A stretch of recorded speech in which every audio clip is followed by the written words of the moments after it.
Hello guys, how are you doing? I hope you're doing well. Today we're gonna be going over my 2024 makeup favorites. Everybody is doing one of those videos and this is the first time I do it. So what I'm gonna do is I'm gonna include products that probably didn't come out necessarily during this year, but these are products that I definitely discovered during the last year, and moving forward next year I will probably just include stuff that came out in that year specifically. There's a lot to go over, so let's just get started. And just a reminder, if you like makeup content, you can consider subscribing to my channel. It's free and you will just have more makeup content on your feed, which is great. I don't know how long this video will be, so I suggest grabbing a cup of tea, or chocolate, whatever tickles your fancy. And yeah, let's see my favorite and most used products of 2024. Starting with foundation, I have 4 here and I'm wearing one of them on my face. But let's start with, from a price standpoint, the most expensive is this one from Dior. It's the Forever Skin Glow foundation and I wear the shade 0 N. So why I like this, it's very skin-like and it's very perfecting and blurring on your skin, but compared to the other foundations I'm going to show you, this has a bit more coverage. So if you want a foundation which is also a bit hydrating, that's why it's called Skin Glow. It has an hydrating, glowy factor, which is suitable for dry skin. I have dry skin and that's why I like it. This is what you go for. It is kind of pricey, but you're gonna love it. I recommended this to my mom and now she wears only this. I'm the biggest influencer for my mom. She only wears what I tell her to wear. But yeah, this is a fun favorite from a lot of people actually. So if you were eyeing this, you have good taste. Another quite expensive foundation is the Lisa Eldridge Seamless Skin Enhancing Tint. And this is a skin tint. I think this came out this year, or maybe just a few months before this last year begun. Anyways, I just to show you how much I like this product, I just got my second one when I went to, of course they want to do works when I start filming. When I went to London, I grabbed another one of this because I feel like this is the perfect everyday foundation. It doesn't have a lot of coverage. Very sorry for the noise, but I have stuff to do later. I grabbed another one. Third take is the right one. Stavo facendo i lavori. Puoi andare tu adesso? Ok, chiudi la porta. I can do this. I went to London. I grabbed another one of this. This is the perfect everyday foundation. It doesn't have a lot of coverage, but I describe it as angel skin. If I knew how angels were, if angels had a corporeal form, it would be with this foundation. Does it make any sense? It's super blurring, just doesn't go into my fine lines because I do have a few and I love it. I would say this is my top #1 foundation. If you like skin tints, this is not for oily people because it will start putting out a lot of oils. It does that with me, but to me it's fine because normally my skin is dry, so I like having that hydrated look. Next up is the Nabla Skin Realist foundation. I basically used almost half of this. This is another skin tint, but this is definitely more coverage than the Lisa Eldridge, and this is a thicker consistency, so I just use 1 pump, and even that is a bit too much for me for the amount of foundation I usually use. Do I have a cat hair here? Because it's bothering me. This is thick, but this is one of those foundations that the more you wear it, the better it looks. I don't know if that makes any sense to you, but I usually like my makeup more the more it is worn down, and this is one of those foundations that when I look at my skin after I put it on, after a few hours, I just go, that looks nice. What is that? Except I know exactly what it is. Just one thing that I don't really love about this line from Nabla is that one, I think they are too yellow leaning. Like even this shade, which is one, fair, it has a yellow undertone, and two, there are not a lot of shades.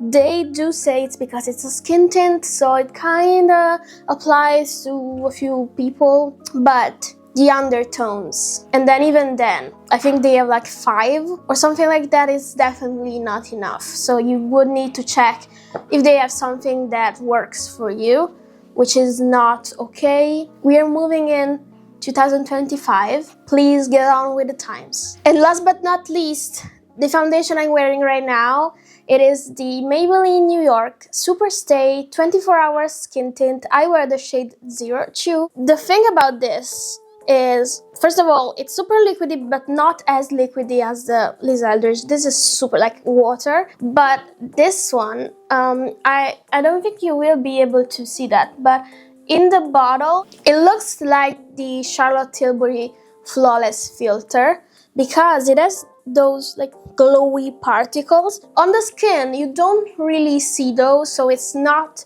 like Hollywood Flawless Filter dupe, but it is a glowy foundation, and I find that this wears super well, and that's why I love it. For powders, I just have one, and it is a super controversial one, so if you don't like this, don't come for me. I know this literally put the beauty community up in arms, and people are asking the brand to reformulate and go back to the old formula, but I love the new formula.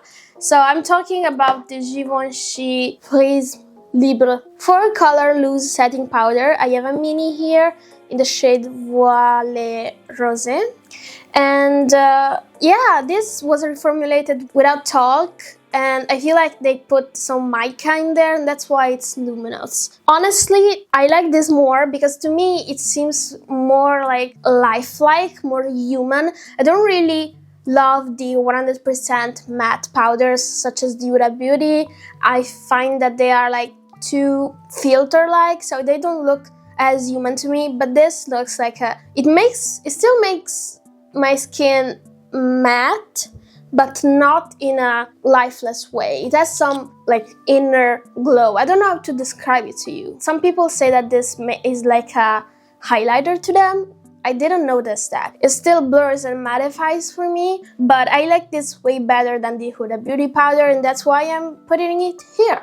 Maybe I'm just one of those people that has a very different opinion than the rest of the market. As face powders, I don't have a lot because I don't normally use bronzer or contour. I just do contour, but sometimes like on a few very like far in between situations. And this is the contour I used this year.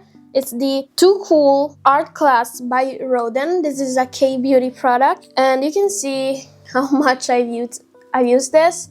I've hit pan. So the way it works is this is like a matte cream powder. By cream I mean the color, not the formula. Then it has a more like a warm tone powder and a cool tone powder. What I do is usually mix these two here, or just use the contour shade to go under my jawline. But I really like the formula of this. It's very thin, and yeah. Will I be repurchasing this? No, I won't, just because I have another contouring like palette coming in the mail, and I don't really need more than one, but this is such a good product.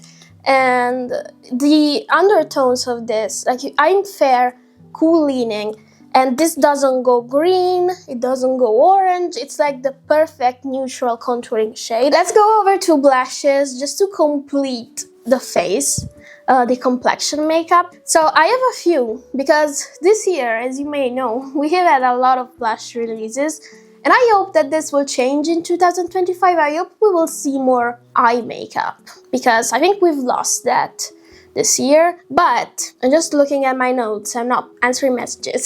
The Too Faced Cloud Crush, I think? Yes, the Cloud Crush blush. So this is actually something I got during the Sephora sale. So it's not something that I have since the start of the year. But I have to tell you, this lasts such a long time on me. I wore it yesterday on top of a cream blush of the same shade, and this lasted me for 10 hours. So after 10 hours I still had blush, which is not super common. I feel like after the 5-hour mark I tend to have blushes that fade, and this didn't. Such a good blush, and it's like a super fine powder. They are extending the shade range, so I have this like baby pink shade. I know that they just recently came out with 2 new shades. I hope they put out more because I feel like they don't really have everything someone might be looking for, but super good powder, and to me it smells like cinnamon cookies. It's a weird scent for like this blush. I don't feel like it reminds me of gingerbread and cinnamon rolls, but weirdly enough it smells like that. These I know for a fact came out in 2024 because, let me tell you, the virality of these across maybe even like 6 out of the 12 months of the year was crazy. I'm talking about the Rhode Pocket Blushes, and right now I have the shade Freckle because I'm wearing a bit. And this is like a burnt peach kind of shade, but I have all of them.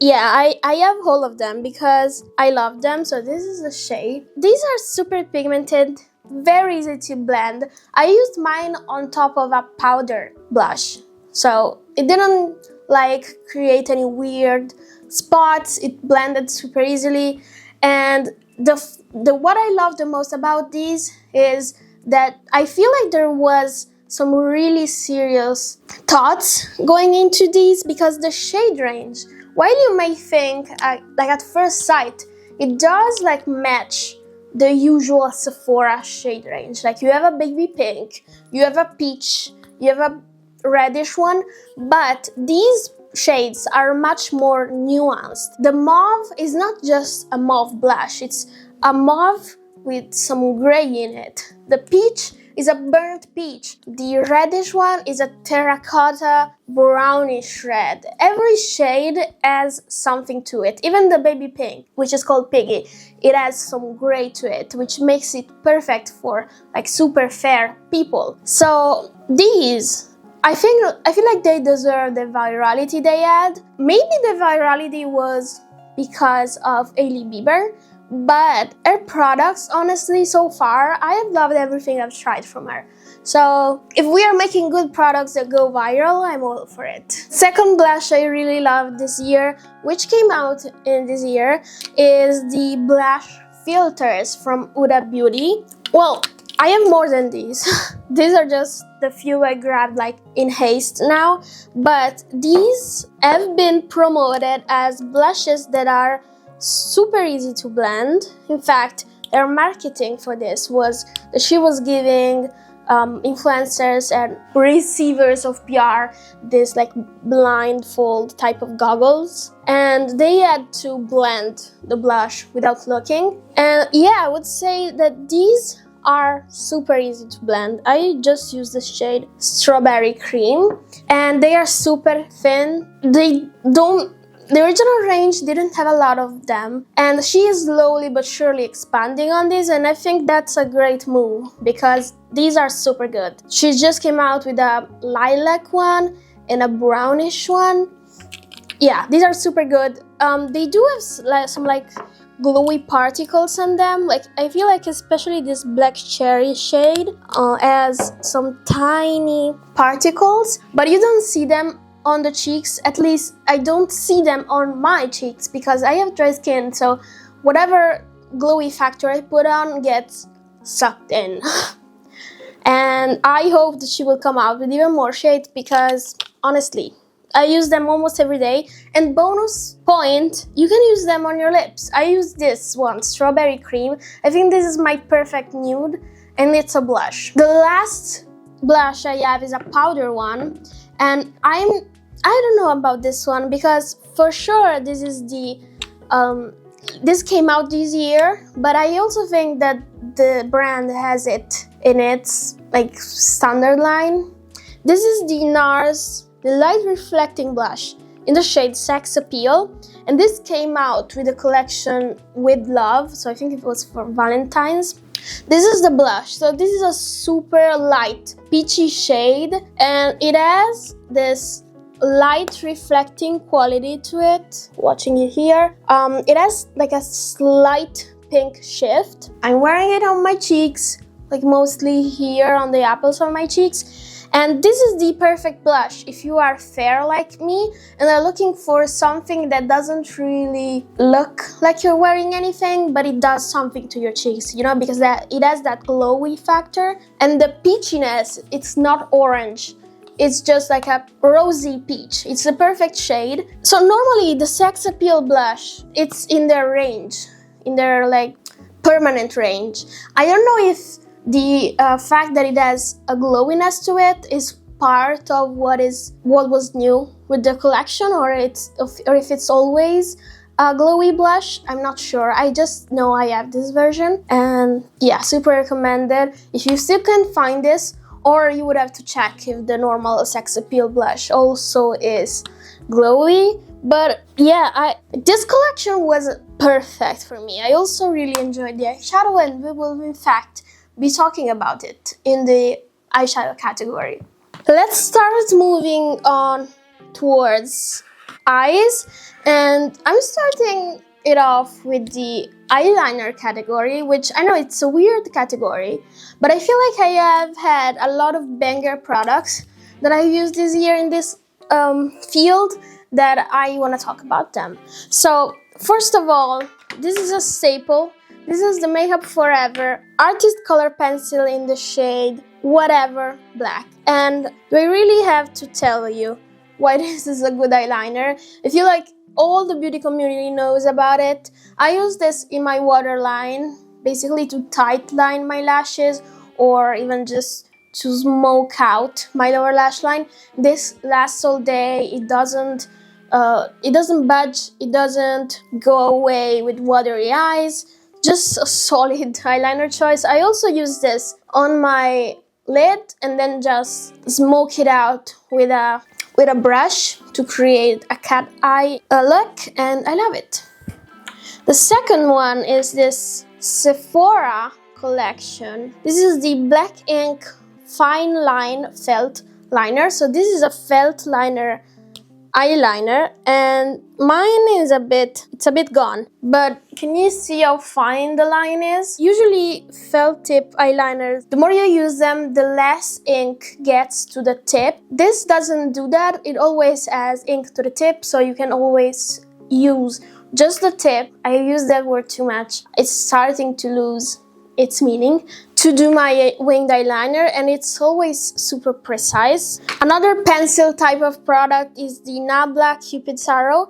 This is in the shade Black, but they have a lot of shades of this. Like, they have colorful one, they have brown ones, they have maroon ones. This is just the black one, and you can see from the tip, maybe, it has been used a lot.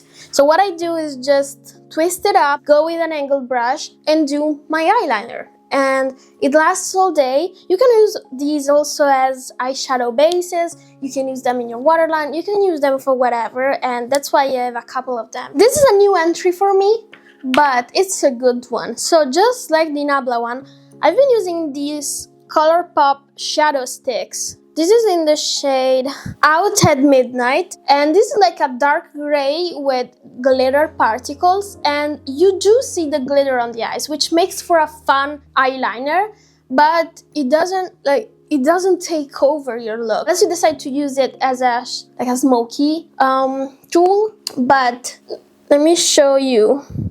I don't know if you'll be able to see the glitter in that swatch, but there is, and you can see it on your eyeliner. It's a fun addition. I usually pair it with a full matte look. Super fun. And these are also super creamy, last all day. They don't crease, because I have another one that I use for my eyes for like an eyeshadow look. They don't crease, which is amazing. And yeah, you can see how much I've used it, again, by the look of this. Again, as for the Nabla one, I just go in with an angled brush and use it to eyeline my eyes. For mascara, I would be lying if I said that this wasn't a shock to me. And then it's weird because this is, first of all, the Essence Lash Princess, the green one.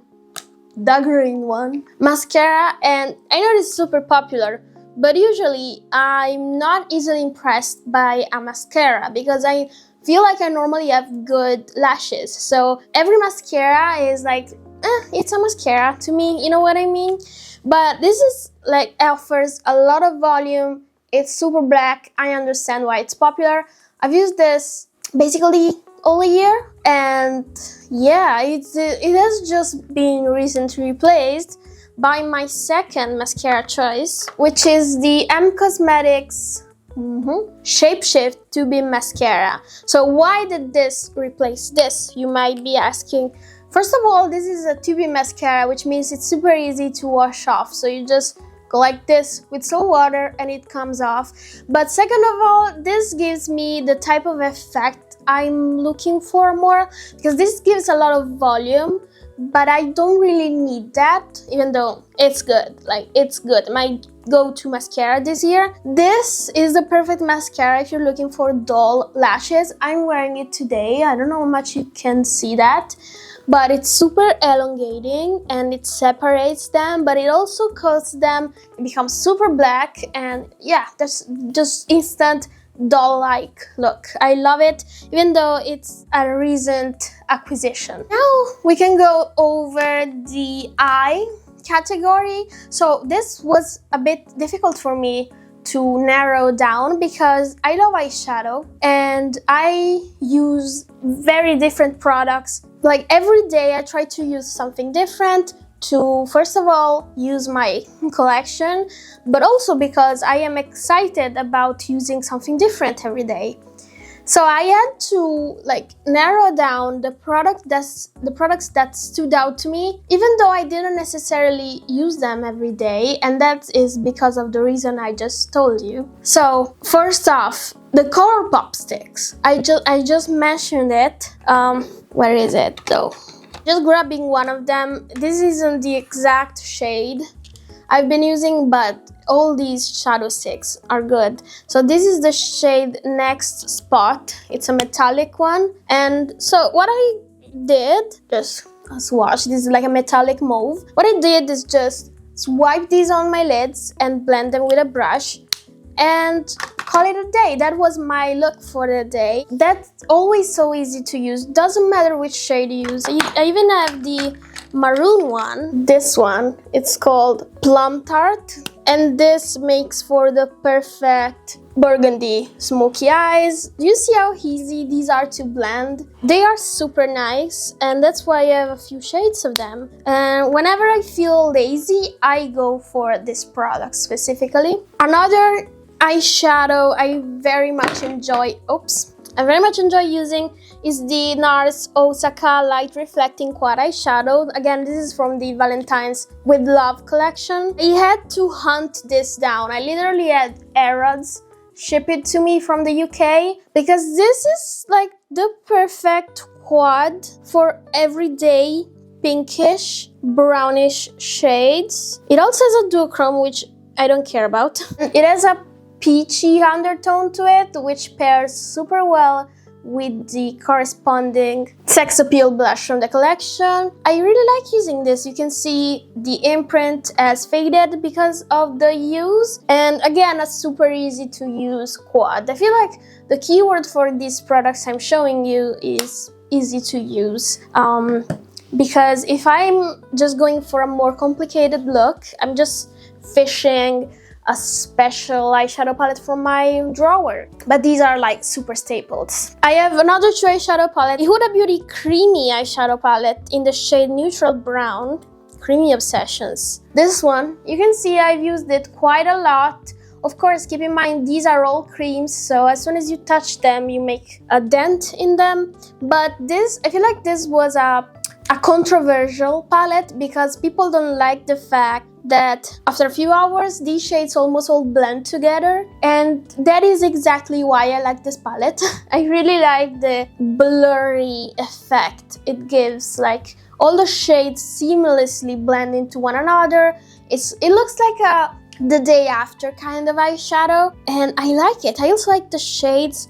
They are neutral, and it has some like pops of glimmer, like this supernova one, but it also has like a more subdued peachy one. Yeah, these are my most used shades. I really enjoy it.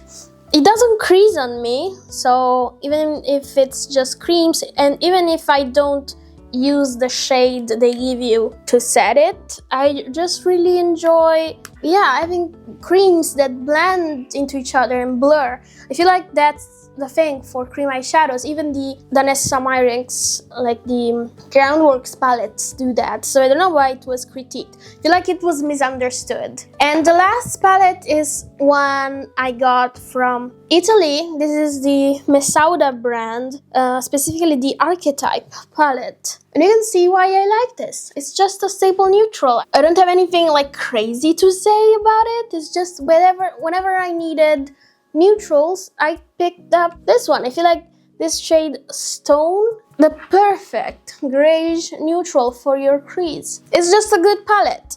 The last category is lips, and I have 3 products according to my notes.